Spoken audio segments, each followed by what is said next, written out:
Cool. All right. So we shall get into topic interest 2. Terrific. Thank you for tuning in again. First, we spoke about fitness. That was my first interest. So I'm only going to say this for a brief moment to help it take us to the next topic. If fitness, for me, was the first thing I chose, because if fitness is the foundation, if you're building a house of interests and just needs, if fitness is the bottom, the start, my second interest is actually the top, the end. It's travel. So I remember travel is the topic here. But I like your setup. That was really cool. Yeah. I guess I'm going from the hook opening paragraph to the close here. We'll come back. Actually, my last topic is the middle. Nice. Good. So I'm going from the beginning to the end. No, I like that though. So you need to be stable with fitness and mind and body and stuff in order to enjoy traveling, essentially. Yes. So I am going to shoot this like a well-done Quentin Tarantino film.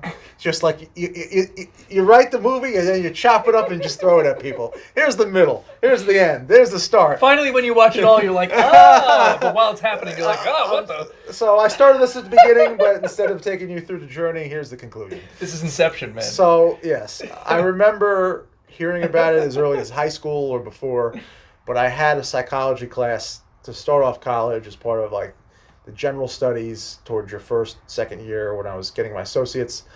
I remember I found an interest. I didn't use psychology at all, but I thought they were great classes I found interesting. And something that hit home to me was Maslow's hierarchy of needs. I was bringing up with you right before we shot this. There's a few key things you were going to throw at me. But when you look at it, like, he had 5 layers. The bottom is basically like just basic food, water, shelter. Then you go up a step. It's like finances, security. Then the top level where he wants to get you at the peak of the mountain is self-actualization. But the other 2 levels he have are, what were they? Belonging and esteem. So, as I was saying, we're going to get into, obviously, travel. But to start yourself, to create yourself, you need a foundation. You know, you need to eat, drink, sleep. You need to get finances, find a job. And you need fitness. You know, fitness is part of that core where you put the cement down and you start who you are. Everybody goes through life and in segments and chapters. Everybody at some point is young, unsure of himself, and they're in search of themselves. You're trying to find your identity, who you are. You're trying to see where you can pinpoint yourself. You should do a lot of experimenting to see what's out there, to see what you like. So in order to set yourself up confidently to do anything, like I said, food shop, maybe go buy a car, go to school, go to a club, try to make friends, try to find love. Like whatever you're trying to do, you know, part of that basic foundation is working out to feel good, to be confident in all your ventures. Now once you got the base, we're going to go to the very end. Like belonging, esteem, part of finding who you are, opening your mind, trying to, you know, think in shades of gray and discover the world. At the very top of what would be self-actualization and discovery and awareness that, you know, you're in this small town, in the suburb, wherever you are in the world. You look at things and we think of things from our eyes. Man, the bus is late. Oh, my boss is a prick. Like, you know, like, why did this or that happen? My favorite thing in the world, so if like fitness is the base, this is the peak. We're at the peak of the valley right now, is travel and extended travel. Really like throwing yourself out there and forgetting where you're from and which way's up and down, left and right. Yeah. Like totally immersed. I went backpacking in Europe, as you know, for 7 months. Yeah. Blind. I just shot over there unprepared. Yeah. I got out of bed. I said, I'm going to buy a plane ticket one way. I did it. Yeah. Only a couple days before, like 5 days before, not even a week. I had to prep all my stuff. I was freaking out. I'm like, what the hell's wrong with me? I just threw a few $100s at this plane ticket. I'm going to die. You know? So I went over to Europe blind, didn't know where I was going to sleep. I landed in Italy. Nobody spoke English. I'm freaking out. I literally had like a panic attack. I sat in the chair when I finally got to my hostel and like started to shake, and I was like, I'm gonna die. No, excuse my language. Maybe edit this out. But I'm like, you know, I don't know. I'm gonna have fun editing that out. in my travel, it took me just from being like everyone else. Not saying I'm any different, but it took me from the typical experience of man and woman. Like, you're born in this small suburb. Society says you're going to go through this school system. Yeah. Your parents are going to tell you do this and that. Go to school. Go play a sport. Go to college now. Get a job. Where's your girlfriend? Where's your boyfriend? Why don't you have a spouse? Have a kid. Repeat. And so many people are thrown in this like wash cycle of life. It's and like so many people, a lot of people just accept. Some people exceed. Some people struggle. But like the world we live in, society, our economy, our countries, very much so have like just this basic plan for everyone. You know, fit in your system. This is where you go in the grid. Do this. You know. Being able to do that, utilizing travel, gave me a different experience that most people will never do in their life. You know what I mean? I kind of just left life for a little over half a year. And it opened my mind and my eyes. Like, when I was younger, I'd say like a lot of kids in their teens or early 20s, I was a little bit more short-tempered, a little bit more of a hothead. Doing this, being like almost being like thrown out in a way like the military does. Like, I just went out there blind, don't know where I'm going to sleep, think I'm going to die, going through ghettos, can't find English. I forgot about everything I had known prior in life. Wake up, go to work, go to school, go to the gym, you know, fit in the grid, do what you're supposed to do. Being thrown out there and having to survive, and then not having any responsibilities. I didn't have to show up for a 9 to 5. For the first time in over 10 years, I didn't go to the gym. I didn't practice any fitness. I was just like how you said, like in our first video, sometimes you go to the gym and then you miss the day. You're like, I can't keep doing this. I need something new. Yeah. Every day was something new. A new dish to eat, a new country, a new city, new people. And new event. It was like I became omnipresent. It's like it brings me back to Maslow, because I'm like, this is like self-actualization. This is an experience that everyone should do but won't do. Yeah. And I'm out here, and I said, man, I didn't think about me. I thought about everyone else. I realized in every city I went to, because they were all major, you know, city. Well, there were some small cities, but I did all the major cities in Europe. There were homeless people everywhere. There were people asking for money everywhere in every city. There were people struggling everywhere. You know, I saw bar fights everywhere. Not in every bar, but like in different parts of the world. I saw beauty, but I also saw pain. And Sorry, there's nothing we can do. Ring the alarm, because bells are going off everywhere. He saw beauty and pain. No, but in my travels, I saw the views of everyone but mine. And we are so put into our little system where we look at the world. So many people fall in this flaw of looking through the world through their eyes. Why am I in a job that doesn't pay as much as this person? Why am I a little shorter? Why am I a little fatter? Why is that partner's partner a little bit more attractive to me than mine? Or like, it's like, why is my car not as nice? And why? Yeah. Self-pity, self-doubt, self-deprecation. Wanting. Why can't I do this? Why can't I do a little more of that? And it was like, man, I'm just happy to be alive. You know? And like, it's like they always say the grass is always greener, but going to 25 countries straight and have a beggar come up to me in every country, please, I need food. It's like, we're all so different, but we're all the same.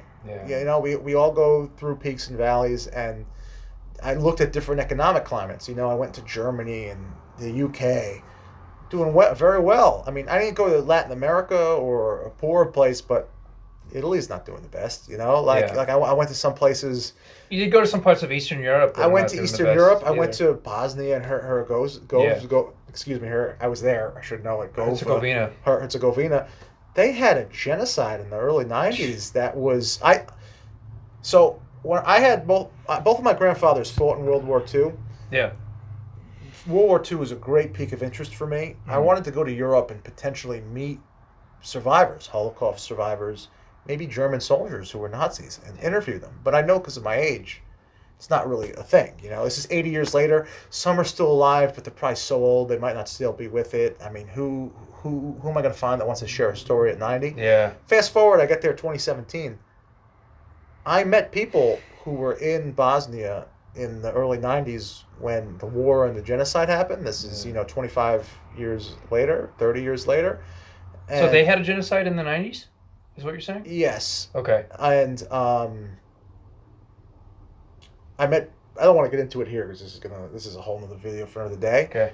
But talking about leaving what I know, this is just like a drawing out example, and entering another reality. I had people tell me, I stayed at the hostel, and it was a young man. He was younger than me at the time. He was maybe 20, and he was renting out part of his apartment as a hostel. Like, he lived in the closed off section, and he set up like 20 beds. I'm like, this is good. He's like, yeah, I'm a go getter. He's like, I have to be. I haven't had a father like my whole life. I go, why? He goes, oh, he was a makeshift soldier for what was happening in Bosnia in the 90s, and he was killed. He's like, it's common, though. He's like, all my friends, none of us have dads. They were all murdered in the genocide. Wow. So, he's like, my mom cries at Christmas and the holidays, but he's like, none of us had fathers.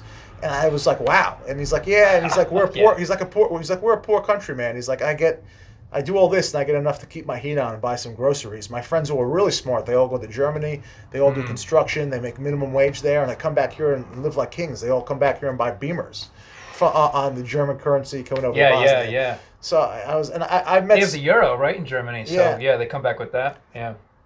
Euro is stronger than the American dollar. And how this sounds to you, this was the least extreme. I had other stories from other people who had their parents and siblings murdered during this genocide, and I'm not even going to put it in the camera because it's not for today. But Bosnia was the most raw, eye-opening thing for me. I go, man, I'm in the United States. You can say what you want to say about the president, about our economic standing. I'm like, we have it pretty nice here, man. I don't worry about ISIS coming over our borders, even though 9/11, we got hit by terrorism.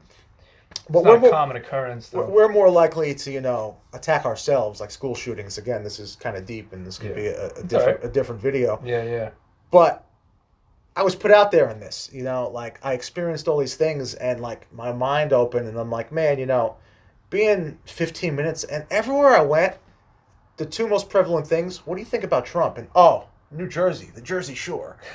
But after that, after those two things, it's like, oh, New York. Like, no matter where you go, New York is like this, the center of the world of these people. And I go, man, we get lost in our own daily things. Like, what job am I going to work? What's going on with my friends? All this materialistic stuff we think about.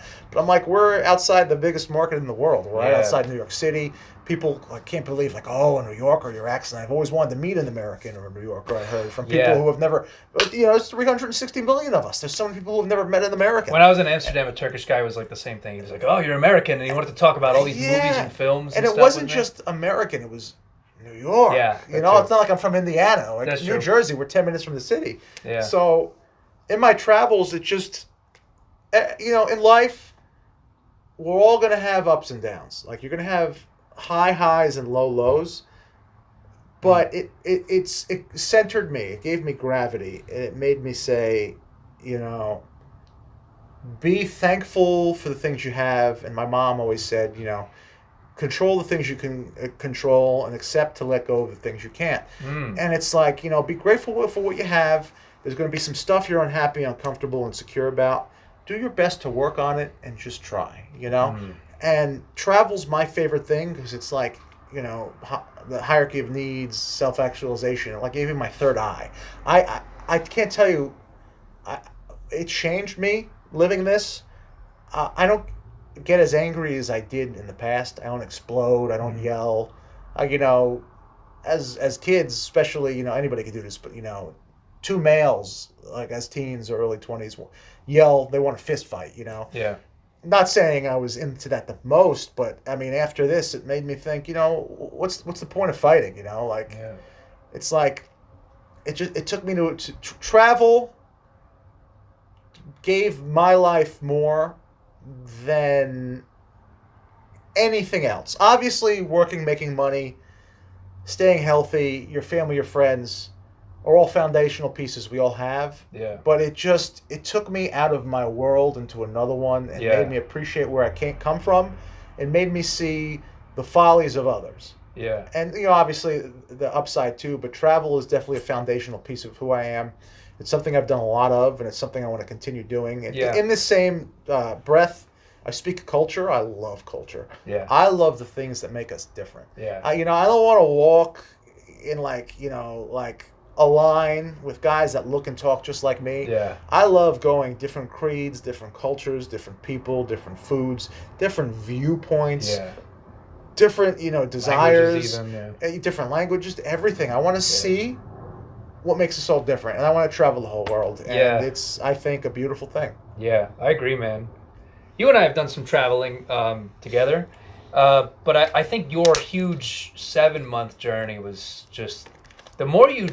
You know what's cool, man? I have to commend you. I'm not trying to blow smoke up your ass, but like I really do commend the fact that you like went to places like Slovenia. You went, right? Slovenia. You definitely went to Bosnia and Herzegovina, and like just that alone, those are like places that people just don't go. Did you go to Serbia too? I went to Serbia. And let me tell you, a lot of those places, people are, when you think of Europe, you do not think of those countries. And I found it cool that you hit like Italy, you did hit France, right? You hit some pretty common and big ones, Germany, but you're also like, yeah, let's go and let's see everything. I like that open mindedness. And the more you traveled, I just want to say, the more you traveled, like the more the different places you went geographically, I feel like you traveled.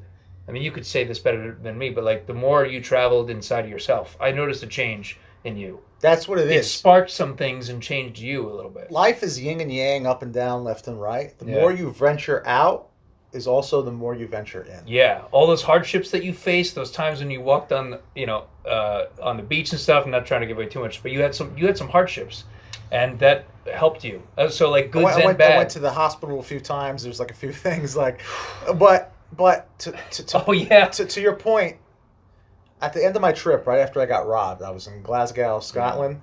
I was sad. I had saved all my souvenirs for 7 months. I was going home in 2 weeks. Every city I went to, I got like 4 to 5 beers made in that country, that city. Saved every bottle cap.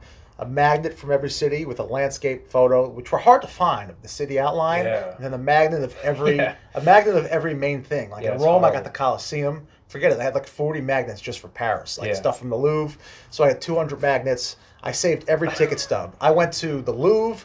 I went to the Moulin Rouge. I went to the Colosseum. Every ticket stub. Somebody cut my bag and stole everything on me. And it was like, what killed me was just take my money, but leave my memories. Yeah. So I went to a bar upset, and I met a group of German guys. That's crazy. And they're like, "What are you doing here?" Like, and they were so like, "What are you doing like, here?" I was just sitting there, like, I wasn't crying at the bar, but I was like staring off, sorrowful. like it's like I was like, "What's like?" I stood out, like, "What's wrong with this guy?" Yeah, yeah. I was like, "Man, I'm depressed. I just got robbed," because the guy who was next to me was friendly. He's like, "You know what?"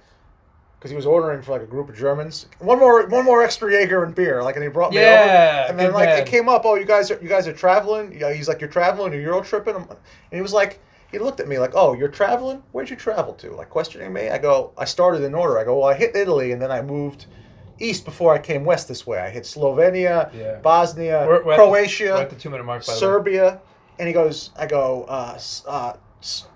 Slovakia, Czech. He goes, stop right there.